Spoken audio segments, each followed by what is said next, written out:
I still remember the exact moment I realized they had crossed a line that I couldn't ignore. It was a Tuesday morning in mid-June, and the office smelled like burnt coffee and ambition.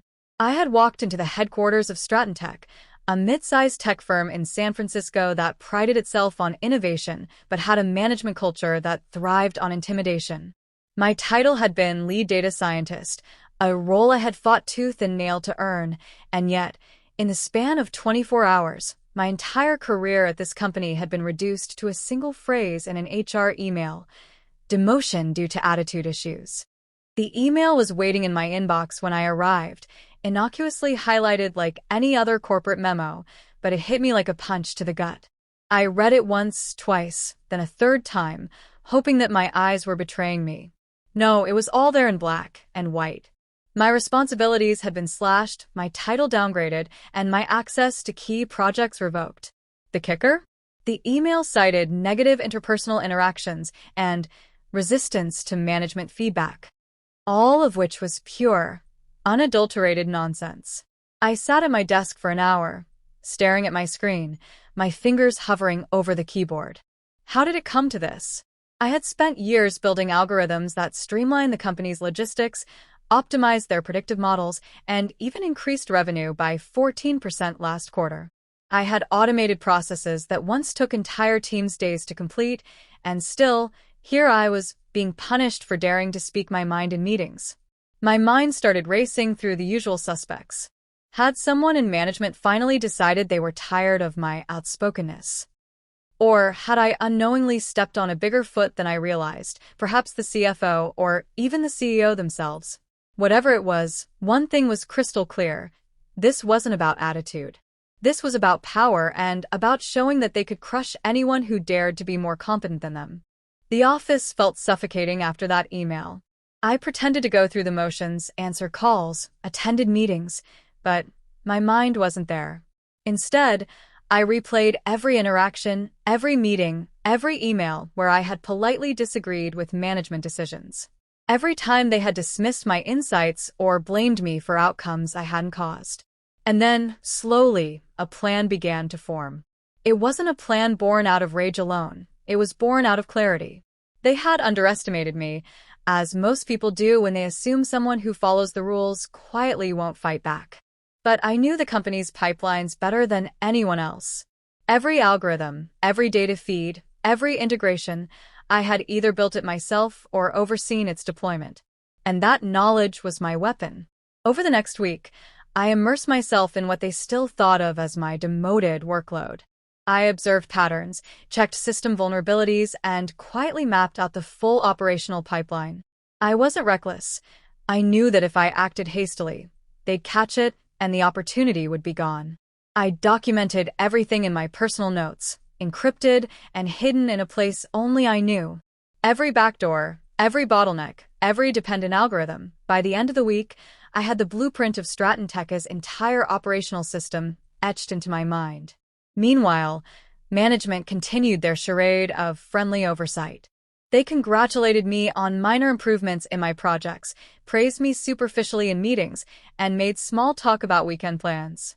All the while, I smiled politely, nodding, storing every bit of information that could later be leveraged. It was strange, almost cinematic. The very people who had humiliated me were unaware that I was actively planning my next move under their noses. The catalyst came during a late-night data review session. I had volunteered to stay late, ostensibly to catch up on work I was no longer responsible for. My office was empty except for the hum of servers and the faint glow of monitors. That's when I began drafting my algorithm, a piece of code that was deceptively simple on the surface, but devastating in function. It was designed to appear as a routine optimization tool, but in reality, it had the capacity to override scheduling, misalign data transfers, and temporarily suspend non-critical operations. Essentially, it was a digital scalpel with precision control over the entire company pipeline. I didn't act immediately. That would have been reckless. Instead, I ran simulations in a closed, isolated environment I had created on my own machine. I tested every conceivable outcome, made adjustments, and ensured that when the moment came, it would be smooth, undetectable at first glance, and unmistakable once the results were visible. By the end of the week, I had what I called Project Phoenix, an algorithm capable of shutting down the operational flow long enough to make the company realize they had misjudged me. Thursday morning arrived with the same routine. Managers bustled about, analysts typed frantically, and I sat quietly at my desk, pretending to review metrics. The moment I had been waiting for came during a brief window when the servers were set to synchronize with external cloud backups, a small, mundane task, but one that would trigger the algorithm. I uploaded Project Phoenix disguised as a minor update, labeling it under routine optimizations in the system logs. The effect was immediate, though subtle at first. A few predictive models reported delayed outputs. Minor discrepancies appeared in scheduling dashboards. Managers murmured to each other, scratching their heads, trying to pinpoint the cause. But as the day progressed, the discrepancies multiplied, cascading through the system in a way that no one could trace quickly. By noon, the company's primary operational pipeline had slowed to a crawl. Orders were delayed, client dashboards were incorrect, and automated reporting was in chaos.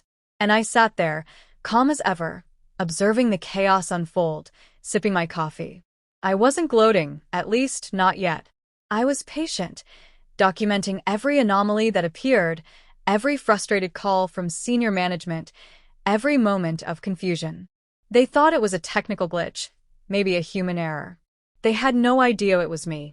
By late afternoon, the CEO called an emergency meeting. The conference room filled with tense faces, raised voices, and frantic attempts to explain the disruption. I walked in, nodded politely to the room, and listened as fingers were pointed in every direction except mine. It was surreal. These were the same people who had belittled me, questioned my competence, and now had no idea that the very person they had demoted was the one controlling the narrative from behind the scenes. As the meeting dragged on, my phone buzzed with an encrypted message I had set to trigger automatically once the algorithm reached maximum impact. The message simply read, "All units report anomaly resolved by 6 p.m. Full report to follow." I smiled faintly. It was almost poetic, like sending a whisper of vengeance directly into the ears of those who had underestimated me. And in that moment, I realized something profound. This wasn't just about revenge. It wasn't even about proving I was right. It was about reclaiming control, asserting the value of my intellect, and demonstrating that competence cannot be ignored indefinitely. They had treated me like a liability, but in truth, I was their greatest asset, the hidden engine driving their success. And now, they were seeing the consequences of failing to recognize that.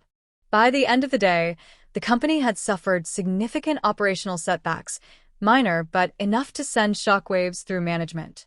The board demanded explanations, IT teams scrambled to patch issues, and the CFO's face grew paler by the hour. I walked out of the office that evening with a quiet satisfaction, knowing the first phase of Project Phoenix had worked flawlessly. My demotion had been the spark, but the fire I had started was far from over. The next morning, the tension in the office was palpable, thicker than the usual hum of fluorescent lights and keyboard clicks. Stratton Tech had always been a high-pressure environment, but yesterday had turned that pressure into a silent, anxious dread. People whispered in corners, some staring at screens as if hoping the errors would vanish on their own. I walked in like nothing had happened, carrying my coffee cup and my usual calm demeanor, knowing full well that everyone around me was teetering on the edge of panic. The CEO, a man named Leonard Harris, had always maintained this image of unshakable authority, a charismatic leader whose reputation in Silicon Valley was more about style than substance. But I had seen behind the curtain. I had seen the panic in his eyes when the board questioned his decisions, the way he depended on people like me to make the company run without ever acknowledging the work. Yesterday had been the first real crack in that facade. And today, the fissure was widening. I moved past the cubicles, nodding politely at colleagues who avoided my eyes. They didn't know yet that I wasn't just a demoted employee. They didn't know I was the architect of their current nightmare. The first hour of the morning was quiet, almost eerie. Systems were still sluggish.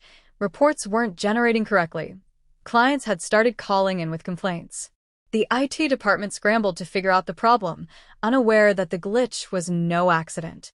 By mid-morning, Leonard had called for an all-hands meeting. I knew he wanted to display control, to reassure the company that the problem was under control.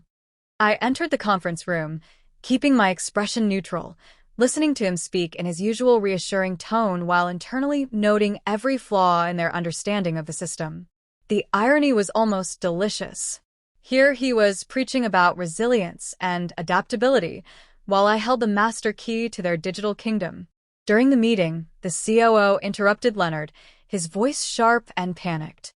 "We can't find the source of the lag in the pipeline. Orders are misaligning, and predictive models are off by almost 20%. This is affecting client deliverables."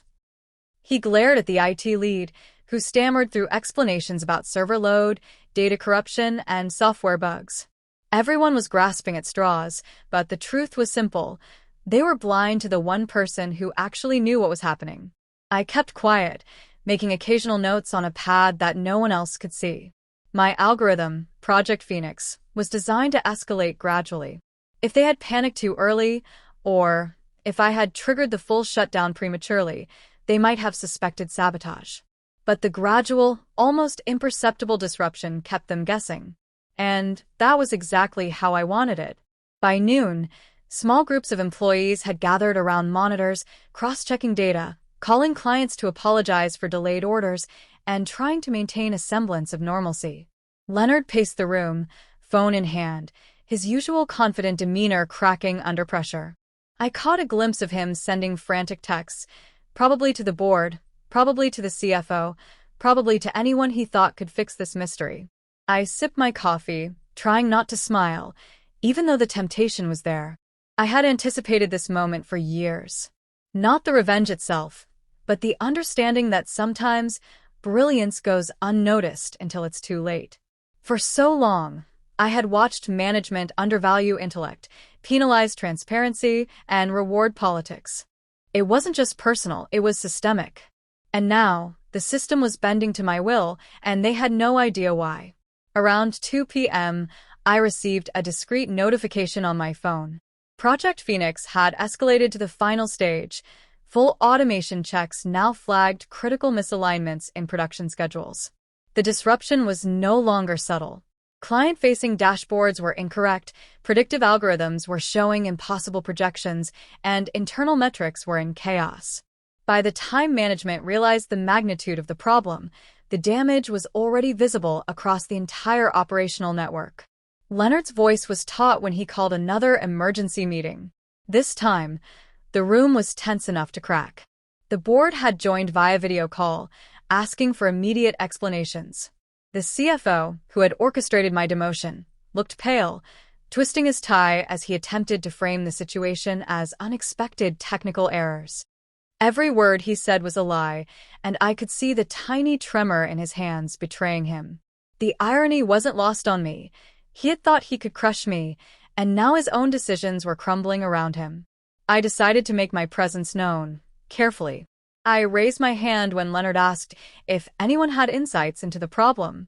All eyes turned to me, some expectant, some skeptical. "I've noticed a few inconsistencies," I said calmly, "and I think they stem from recent updates in our predictive scheduling algorithms." Everyone froze. That was true, but only partially. What I didn't reveal was that I knew precisely how to manipulate those inconsistencies, and I had already done so. I offered to run a diagnostic, of course, in the spirit of helping the team. Leonard nodded, eager to see any solution. I connected to the main system, ostensibly analyzing data, while internally, I was observing the chaos I had orchestrated.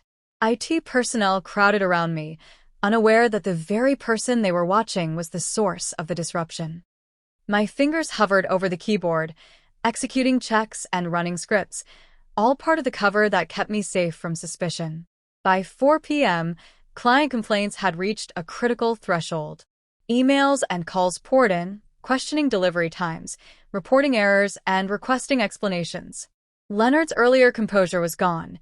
He was pacing, whispering to the CFO, gesturing at IT leads, and repeatedly muttering phrases like, "How did this happen?" and "We need answers now." The room smelled of tension, fear, and desperation, an intoxicating mix I had been waiting for. And then, finally, the tipping point came. The algorithm had done its work. The production line schedules, data processing flows, and predictive models were all temporarily frozen, creating a pause in operations that forced everyone to confront the reality of incompetence in leadership. Leonard looked around the room helplessly, and the CFO's face paled further when he realized that their top talent, me, was the one person who could instantly resolve the problem. I leaned back in my chair, keeping my tone measured. "I can fix it," I said, "but we need to acknowledge the root cause. There's been a misalignment in how responsibilities were assigned versus how updates were implemented. With proper coordination, it can be corrected quickly." It was the first time I directly addressed the management team since my demotion. All eyes were on me, weighing every word. The moment was intoxicating. I wasn't just a demoted employee anymore. I was the pivot point. Everything depended on me. And for the first time, the power dynamics of Stratton Tech were clear. Competence mattered more than politics, and those who had tried to suppress it were now entirely dependent on it. I spent the next hour resolving the disruptions, subtly guiding IT and management through the fixes, without revealing that I had been in complete control all along. Every correction I made was precise, calculated, and designed to emphasize the scale of disruption they had underestimated. By the time the last client dashboard refreshed and the production schedule stabilized, it was clear that their earlier confidence had been misplaced. As I closed my laptop and stood up, Leonard looked at me with a mixture of relief, confusion, and unspoken fear. The CFO avoided eye contact entirely, silently acknowledging his miscalculation. I nodded politely, smiled faintly, and walked out of the conference room, knowing that the first real lesson had been delivered. The morning after the chaos, the atmosphere at Stratton Tech was almost surreal. It wasn't just quiet, it was the kind of silence that carries the weight of unspoken truths. People moved through the office cautiously, their conversations hushed, their eyes darting toward management as if expecting another disaster to strike. I walked in with my usual calm, coffee in hand, nodding politely to colleagues who were still unsure how to act around me.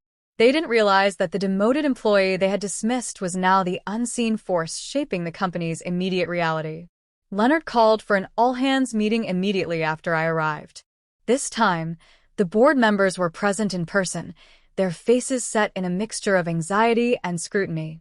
I could see it in Leonard's eyes. He was trying to regain control, to assert authority, but he had no idea how far my influence had already reached. Everyone expected me to cower or apologize for yesterday's disruption.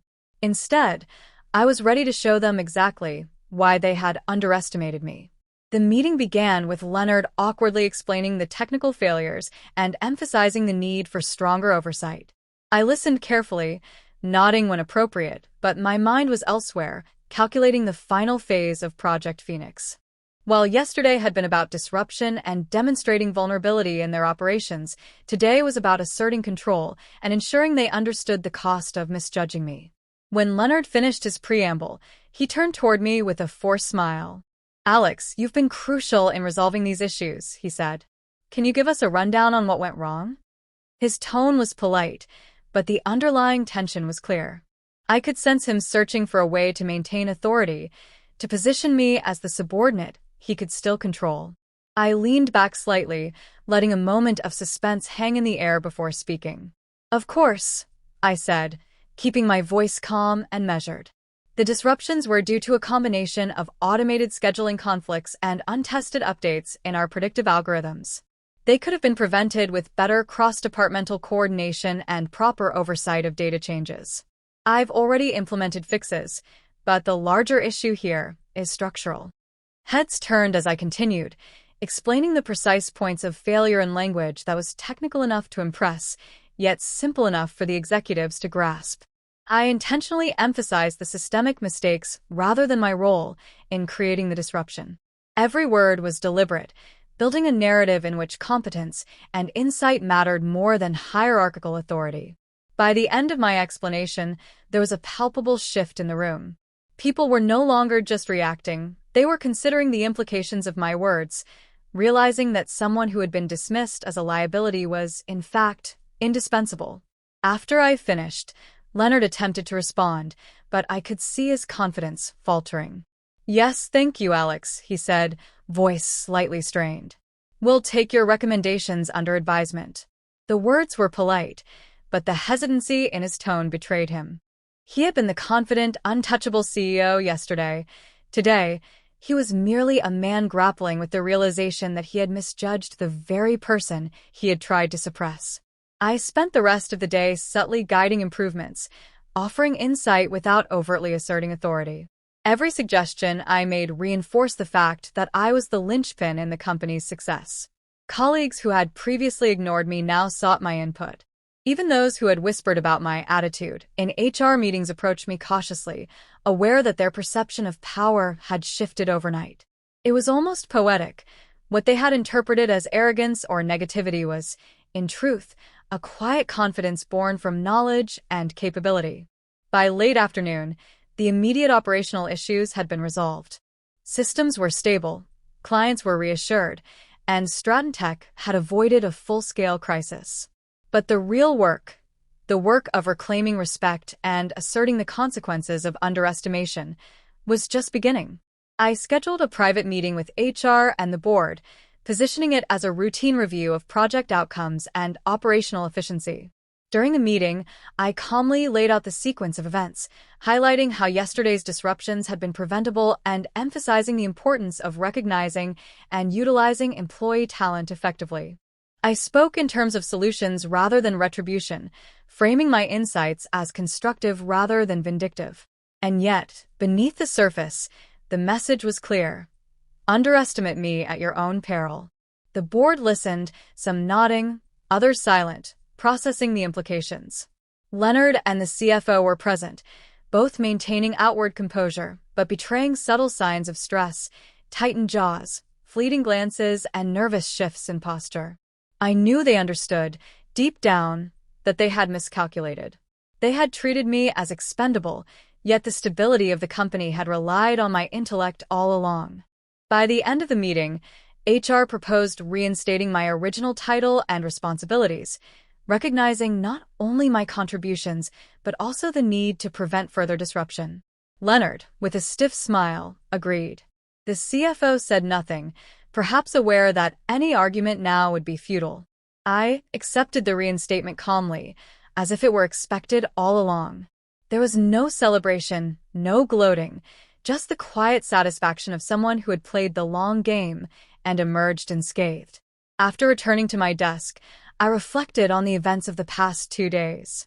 The algorithm, the disruptions, the calculated chaos, it had all been a test, a demonstration of the value of foresight, knowledge, and restraint. More than revenge, it had been a lesson for everyone in the room. Intelligence and competence cannot be ignored, and attempts to suppress them will always carry consequences. The office atmosphere gradually returned to normal, though it was never quite the same. Colleagues who had once dismissed me now approached with cautious respect.